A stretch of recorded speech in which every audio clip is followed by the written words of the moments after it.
Wall Street en positivo en su segunda jornada. Resultados empresariales, resultados que analizamos a continuación con Ricardo González, gestor de GPM, autor del libro El Código de Wall Street. Ricardo, muy buenas. Hola, buenas tardes, ¿qué hay? Bueno, Ricardo, en primer lugar, tenemos hoy apertura en positivo, estamos viendo avances para los tres principales índices, además veíamos al Standard & Poor's 500 ayer en máximos históricos y al Nasdaq 100 a superar esos 15.000 puntos, hoy lo seguimos viendo también un poquito en ese mismo entorno, el Dow Jones también se anima hoy, que ayer lo teníamos algo más dubitativo. ¿Cómo estás viendo estos primeros compases de la sesión de hoy? Pues siguiendo la tónica de las últimas semanas, ¿no? Bueno, de las últimas semanas o de los últimos meses, cuando la tendencia alcista, lo hemos comentado aquí ya en alguna ocasión, lo más normal es que esa tendencia alcista perdure más, si cabe, cuando estamos hablando de índices como los estadounidenses que están en subida libre, que están en máximos históricos. De hecho, he preparado el gráfico del S&P 500 que podremos ver a continuación en la pantalla y que muestra pues esa tendencia alcista de libro en los mercados estadounidenses. Una tendencia alcista que hay que tener en cuenta que además está siendo respaldada por el sector tecnológico. Este gráfico que tenemos en pantalla ahora mismo representa el comportamiento conjunto de las 70 principales compañías tecnológicas en Estados Unidos y también lo tenemos en subida libre. En este contexto en el que tenemos a los índices estadounidenses en máximos históricos, a la tecnología, que es el sector más importante de las bolsas americanas, empujando al alza. Evidentemente, en este contexto lo que predominan es la presión compradora y en esa dirección se tienen que mantener nuestras inversiones. Mientras tanto, Ricardo, iniciábamos este martes esta temporada ya de resultados en Estados Unidos. Como siempre, los bancos son los primeros en rendir cuentas al mercado. Hoy están cotizando otros. Hoy tenemos a Bank of America, tenemos a Wells Fargo, a Citigroup. Ayer conocíamos los dos de JP Morgan y Goldman Sachs. ¿Cómo estás viendo esta tanda de resultados del sector bancario? Porque sí que es cierto que hoy la nota negativa la está poniendo Bank of America, pero los dos otros bancos están con subidas y más o menos todos ellos con la misma tónica, ¿no? Ganancias mejores de lo esperado ante la liberación de provisiones, si la comparamos con la situación que teníamos hace un año.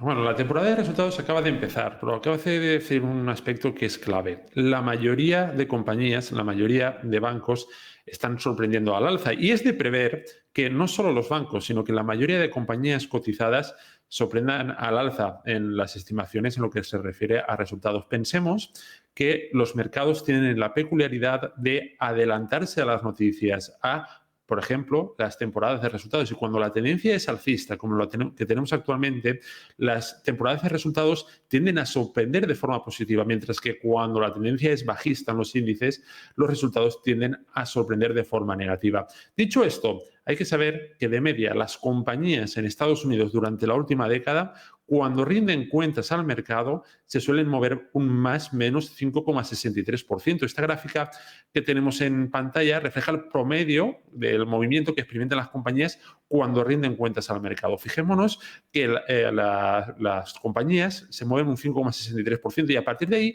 dependiendo del sector al que pertenezcan, se suelen mover más o menos dependiendo de ese sector al que pertenecen, ¿no? Las compañías que más volatilidad experimentan, entendamos volatilidad como movimiento tanto al alza como a la baja, cuando presentan resultados es la tecnología, que se suele mover de media un más menos 7,44%. En el lado opuesto, los sectores más defensivos, como por ejemplo el sector de las utilities, que apenas se mueve menos de un 2% cuando rinden cuentas al mercado. Por lo tanto, en el contexto actual, ¿qué cabe esperar? Una temporada de resultados positiva, porque la tendencia del mercado así lo descuenta y a partir de ahí hay que tener en cuenta que hay sectores que se moverán con mayor volatilidad que otros, pero en líneas generales los movimientos tenderán a ser positivos. Disculpa, Ricardo, que no sé si he apuntado bien la cifra, más o menos 5,65% lo que se mueven de media las compañías cuando rinden las cuentas al mercado. Correcto, 5,63% para ser exactos. 63, vale, estupendo, que me lo estaba anotando yo por si acaso, genial. Mientras tanto, Ricardo, más allá del foco puesto en los bancos, que al final siempre son los que dan ese pistoletazo de salida, ¿qué podemos esperar en sí de esta temporada de resultados? ¿Algo especial teniendo en cuenta que es ya la presentación del segundo trimestre del año? comparándolo con el año 2020 en el que, bueno, descontábamos casi la peor parte, el pico más alto de medidas de restricciones, de estar en casa, de todas esas provisiones que estábamos viendo por parte de los bancos, de todas las perspectivas negativas que se barajaban hace un año. ¿Cómo podríamos calibrar esta temporada que se nos avecina ahora? Pues hay que afrontarla con optimismo, porque, insisto, el mercado así lo descuenta. Hablábamos anteriormente que tenemos a las bolsas americanas en máximos históricos. La tendencia alcista que muestra el sector tecnológico, que es el sector con más peso dentro de las bolsas americanas. Cuando el mercado está optimista, ya está descontando que los resultados que van a ofrecer las compañías van a ser incluso mejores de lo previsto. Obviamente, siempre hay excepciones. Estamos hablando de una mayoría. La mayoría de compañías ahora mismo, el mercado descuenta que presentarán buenos resultados, que sorprenderán al alza. Siempre habrán ovejas negras. Esto es lógico. Y siempre van a estar predominantemente centradas en aquellos sectores que estén experimentando un peor comportamiento. Ahora mismo, de entre los sectores que mejor se están comportando, pues tenemos a las empresas ligadas a las materias primas, todo lo que son petroleras, metalúrgicas, etcétera, son sectores que están funcionando muy bien. Y también la tecnología, que experimentó una pequeña debilidad, lo tengo aquí preparado en el gráfico, durante el mes de mayo. Aquí este indicador que se pone en rojo en esta zona significaba que durante el mes de mayo y principios de junio las tecnológicas lo hacían peor que el promedio del mercado. Pero fijémonos que a medida que se ha ido acercando la temporada de resultados ya en la segunda mitad de junio, volvieron a ganar fuerza, es decir, las tecnológicas están comportándose mejor incluso de lo que está haciendo el S&P 500. Esto significa que la presión compradora ya está descontando, que los resultados van a ser positivos, especialmente en estos sectores que están comportando bien, como la tecnología, y en general en la mayoría del mercado, puesto que, recordemos, tenemos a los índices americanos en máximos. Y teniendo en cuenta que en este mes de julio hemos iniciado semestre, hemos iniciado trimestre, que ya estamos a mitad de mes, ¿alguna sorpresa que nos podamos llevar lo que queda de mes en este julio en cuanto a los mercados bursátiles, Ricardo?